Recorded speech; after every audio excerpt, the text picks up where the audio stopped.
तो नमस्ते भाइयों, ये दूसरा ब्लॉग मैं स्टार्ट कर रहा हूँ। इस दूसरे ब्लॉग में हम मसूरी जाने वाले हैं। ऋषिकेश से ही रूम से चेकआउट करके तो आ चुके हैं। अब सुबह का टाइम हो रहा है। यहाँ से मसूरी चलते हैं। पहले तपोवन से ऋषिकेश जाते हैं नीचे की साइड। वहाँ से कोई मसूरी के लिए व्हीकल देखेंगे या ट्रेन देखेंगे। तो इस ब्लॉग में ये सेकंड ब्लॉग है। आपने मेरा पहला ब्लॉग देखा होगा, हम ऋषिकेश में तपोवन में रुके हुए थे। तो भाइयों आ चुके हैं राम झूले के पास घाट पे। सोच रहे हैं नहाए नहीं नहाए। अब तो कल बहुत नहाना धोना हो गया, सर्दी भी हो गई, जुकाम भी हो गया। अब मैं इससे कह रहा हूँ मसूरी जाने की, ये कह रहा था मुझसे, पर ये अब इसको पता नहीं क्या हो गया। कभी कह रहा है चल, कभी कह रहा नहीं चल। अब चलेंगे तो आपको बता दूँगा। जब तक यहाँ पे व्यू देखो बहुत अच्छा आ रहा है राम झूले के पास, और नाइट में और अच्छा लगता है। बता भाई, चलें या नहीं चलें? चल रहे हैं। कब चलें फिर बता?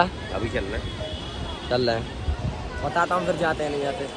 भाइयों घाट से हम आ चुके हैं राम झूले के पास से नहाकर, और हम जा रहे हैं हरिद्वार। हरिद्वार से जाएंगे मसूरी। हरिद्वार की बस पकड़ी है, बस आ गए भाई हरिद्वार।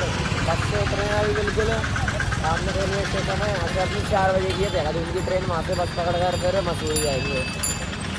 अब बस में यार थकान सी हो गई है। कल जुकाम हो गया था, बहुत रात को बुखार से आ रहा था।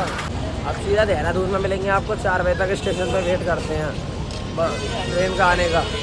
आ गए भाइयों देहरादून रेलवे स्टेशन पर, अच्छे से आ गए भाइयों। अब यहाँ से चलते हैं मसूरी। यार सोचा था ऋषिकेश आए हैं तो मसूरी वगैरह भी घूम चले। कह रहा था ये आता नहीं है ना, हम घूमने आता है, तो कह रहा था मसूरी वगैरह भी घूमने चले। मैं नहीं चल फिर मसूरी वगैरह भी। अब मसूरी में देखते हैं कहाँ पे आते हैं। स्कूटी वगैरह रेंट पे लेंगे और मैं जाते ही होटल लूँगा। देखते हैं यार, वहाँ पे चलते हैं बस अड्डे पे। बस अड्डे से पहले बस पकड़ता हूँ। तो दोस्तों मसूरी बस स्टैंड पर तो आ चुका हूँ। बस स्टैंड पे बहुत भीड़ है। रेलवे स्टेशन के बगल में ही है बस स्टैंड। आप किसी से ही पूछ लेना, हर कोई बता देगा आपको। और यहाँ से बस लेते हैं, 2 ही बस बची हैं बस शाम के टाइम में। फिर मसूरी में मिलता हूँ। मसूरी में देखते हैं फिर रूम। तो भाई यार बस स्टैंड पर तो इतनी भीड़ थी। हम शाम के टाइम तो पहुँचे ही हैं। शाम के टाइम इतनी भीड़ थी कि ना तो कोई बस आई, बस भी नहीं आ रही। और बस आ रही है एक, और उसमें आते हैं खाली 30 आदमी। और बस स्टैंड पर है बहुत आदमी, तो वो टिकट भी नहीं काट रहे हैं। अब टिकट काटेंगे तो 30 टिकट काटेंगे, और 30 से ज़्यादा लोग हैं। तो इस टाइम मैं बस अड्डे के बाहर ही खड़ा हूँ, और जा तो पाएंगे नहीं हम मसूरी रात में। तो देहरादून में ही कहीं रुकना पड़ेगा, रेलवे स्टेशन के पास या कहीं और, या वेटिंग हॉल में रेलवे स्टेशन के। फिर सुबह 5 बजे वाली है, सुबह के टाइम बस चलती है, उससे जाएंगे मसूरी। फिर कल विजिट करेंगे मसूरी में। तो देखते हैं यार कहाँ रुकते हैं रेलवे स्टेशन पर, या फिर मसूरी में। मसूरी तो खैर जा नहीं पाएंगे, मसूरी में रुके नहीं पाएंगे, रेलवे स्टेशन के बाहर ही रुकेंगे। अभी 4 पी रहे हैं। तो भाइयों गुड मॉर्निंग, सुबह हो चुकी है।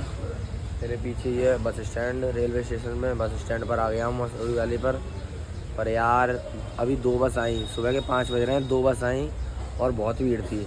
अब दोनों बसों में मतलब घुस भी नहीं पाए, इतनी भीड़ थी। बहुत क्राउड ही हो गया, मतलब बहुत लोग जा रहे हैं इस टाइम। सीजन चल रहा है अब। तो अब एक और 6:30 बजे वाली बस आने वाली है, उसमें जाएंगे मसूरी। रेलवे स्टेशन में ही सो गए थे वेटिंग हॉल में। हम आराम से सो गए, अच्छे से लेट गए थे वहाँ पर। अब उसका आने का वेट करते हैं, 6:30 बजे वाली बस का। बस में तो बैठ गए भाई, बहुत मुश्किल से टिकट मिली है, बहुत मुश्किल। अब अच्छे व्यू दिखाएंगे आपको। और देहरादून का मौसम भी अच्छा हो रहा है, मसूरी में और अच्छा हो रहा होगा। और यहाँ पे तो बारिश भी हो रही है, हल्की हल्की बारिश हो रही है। वेदर बहुत अच्छा हो रहा है। तो अभी मसूरी चलते हैं, मसूरी में आपको व्यू दिखाएंगे अच्छे। आ गए भाइयों मसूरी। बहुत अच्छा वेदर हो रहा है, बहुत अच्छा व्यू चेक करो मसूरी का। ये देखो मौसम और वेदर देखो। वेदर तो मैं बता नहीं सकता, 1 नंबर हो रहा है। 21-22 टेम्परेचर है, ठंडी ठंडी हवा चल रही है, और सब ये शूट कर रहे हैं। यहाँ से हम स्कूटी वगैरह रेंट करते हैं और कहीं घूमने चलते हैं, जब आपको ब्लॉग में दिखाऊंगा। बहुत अच्छा वेदर हो रहा है, बहुत अच्छा। 1-1.5 घंटे में आ गए हम। अब स्कूटी वगैरह देखते हैं पहले। तो भाइयों कपड़े वगैरह तो पहन लिए हैं, स्कूटी लेने जा रहे हैं हम। और भैया लेके जा रहे हैं स्कूटी दिखाने। स्कूटी देखने चलते हैं पहले, और प्राइस वहीं बताऊंगा मैं आपको स्कूटी की। क्यों बारिश होने लग गई थी, रेनकोट ले लिया है। जरा रेनकोट पहन के चलते हैं। पहले पेट्रोल भरवाने के बाद चलते हैं जॉर्ज एवरेस्ट पे जाने की है। स्कूटी तो ले लिया रेंट पे, अभी प्राइस बताऊंगा बाद में। तो भाइयों कुछ अपने भाई मिले थे यहाँ पर मसूरी में, इनके साथ ही हम राइड पे जा रहे हैं और पेट्रोल भरवा लिया है। जॉर्ज एवरेस्ट चलते हैं पहले, जॉर्ज एवरेस्ट के बाद देखते हैं कहाँ पर जाएंगे, तो राइड पे चलते हैं। अरे भाई नितिन मोबाइल पकड़ चल। तो भाइयों बहुत देर के बाद निकले हैं जाम में से, बहुत रास्ता बहुत, अब पहुंचने वाले हैं, 3-4 किलोमीटर रह गया होगा जॉर्जो एवरेस्ट। चलते हैं अभी, बहुत देर में निकले हैं जाम में, तो बहुत देर में भूख लग रही है, कुछ खाया भी नहीं है, वहीं देखेंगे क्या खाएंगे पियेंगे। भाई वेदर हो रहा है एक नंबर, और स्कूटी चलाने में मजा आ रहा है एक नंबर। भाइयों जॉर्ज एवरेस्ट जो है आने वाला है, बस 1-2 किलोमीटर है यहाँ से, और हम खाना पीना खाने के लिए रुके हैं। कुछ खाया नहीं था सुबह से, पराठे बनवा रहे हैं आलू के, कुछ खाते हैं फिर जब चलते हैं, जब व्यू दिखाएंगे आपको। भाइयों जॉर्ज एवरेस्ट के रास्ते में ये व्यू पड़ा है, एक नंबर व्यू है, देखो एक नंबर, एकदम कश्मीर जैसी जगह, एकदम कश्मीर जैसी है। ये स्कूटी पार्किंग है भाइयों, यहाँ स्कूटी पार्क हो जाती है, यहाँ से 1 किलोमीटर पैदल चलना। ये रहा सामने, पैदल चलते हैं, टॉप पे मिलते हैं। ये टिकट काउंटर है, ऊपर जाने के लिए 200 रुपये पर पर्सन टिकट है यहाँ पर। जॉर्ज पीक पे आने के लिए वहाँ पे आएंगे, अच्छे व्यू। तो पीक पे चलते हैं, 200 रुपये टिकट मैंने कटवा ली है, 2 जनों की पड़ी है मुझे 400 रुपये, और फॉरनर के लिए 600। पीक है जॉर्ज एवरेस्ट, देखो पूरा व्यू, बहुत तगड़ा व्यू आ रहा है। अभी वहाँ पर भी चलेंगे, तो हो रहा वेदर इतना बढ़िया हो रहा है। अगर आप मसूरी आओ तो इसको ज़रूर विजिट करना, ज़रूर। बता मज़ा आ रहा है? नहीं बहुत मज़ा आ रहा है, एक नंबर व्यू है कि नहीं यहाँ का। पैसे तो वसूल हो ही गए, पर ये है स्कूटी से बहुत फ़ायदा हो गया यहाँ पे, पर रश बहुत था, जाम बहुत था। यहाँ खाने पीने की बहुत स्टॉल हैं, देखो भाई, देखो बहुत ऊपर आ चुके हैं, बहुत थकान हो गई। हम वहाँ पर थे उस गार्डन में, अब पीक पे जा रहे हैं, पूरी पीक पे ऊपर, बहुत अच्छा व्यू आ रहा है। तो भाइयों आ चुके हैं यहाँ टॉप के ऊपर जॉर्ज एवरेस्ट पे, इतना अच्छा 360 व्यू आ रहा है, देखो। थकान हो रही है पर मज़ा आ गया। अब यहाँ से चलते हैं, केम्प्टी फॉल पहुँच पाए तो बता दूंगा, नहीं पहुँच पाए तो बता दूंगा मैं, क्योंकि टाइम नहीं है इतना। फिर बहुत अच्छा व्यू आ रहा है ना, 360 व्यू। यहाँ आने तक के तो पैसे वसूल हो गए।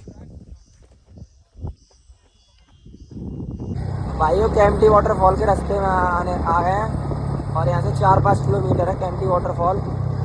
वहाँ पे जाके देखते हैं, बारिश हुई है क्या, पानी का क्या फ्लो है, कितना गहराई है कितना नहीं।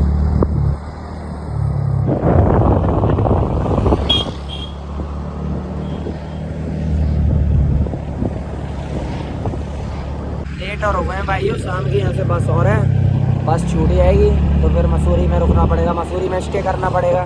मैं सोच रहा हूँ केम्प्टी वाटरफॉल से जल्दी आ जाएँ, और यहाँ एक तो ट्रैफिक बहुत है ना, तो बहुत देर में स्कूटी निकल रही है, ट्रैफिक में तो मोबाइल निकालने का टाइम भी नहीं मिल रहा, इसलिए हम मोबाइल निकाला, ब्लॉग चालू करा था मैं भी। केम्प्टी वाटरफॉल पे जल्दी से जल्दी पहुँचे, और वहाँ पर विजिट करके वहीं ब्लॉग को एंड करके सीधा देहरादून के लिए निकले, फिर ट्रेन पकड़े। भाइयों ये रहा पूरा केम्प्टी वाटरफॉल मसूरी का, ये पूरा व्यू है, इतना फ्लो है पानी में, इतना पानी है। और यहाँ पर लॉकर वगैरह हर जगह मिलेंगे, खाने पीने की सुविधा पूरी है। लॉकर के 100 रुपये हैं और चेंजिंग फ्री है। तो पूरा नहीं ये ब्रिज है, ऐसा सीन है कुछ इधर की साइड। और भाइयों यहीं तक का ब्लॉग था, अगर आपको अच्छा लगा हो तो लाइक कर देना, सब्सक्राइब कर देना चैनल को। अगली बार नई ट्रिप पे चलेंगे, सब्सक्राइब करोगे तो यार मैं और ट्रिप लगाऊंगा, और अच्छी अच्छी जगह घूमेंगे, और अच्छी अच्छी जगह दिखाऊंगा आपको। अगर आपको अच्छा लगा हो तो लाइक सब्सक्राइब कर देना। बाय।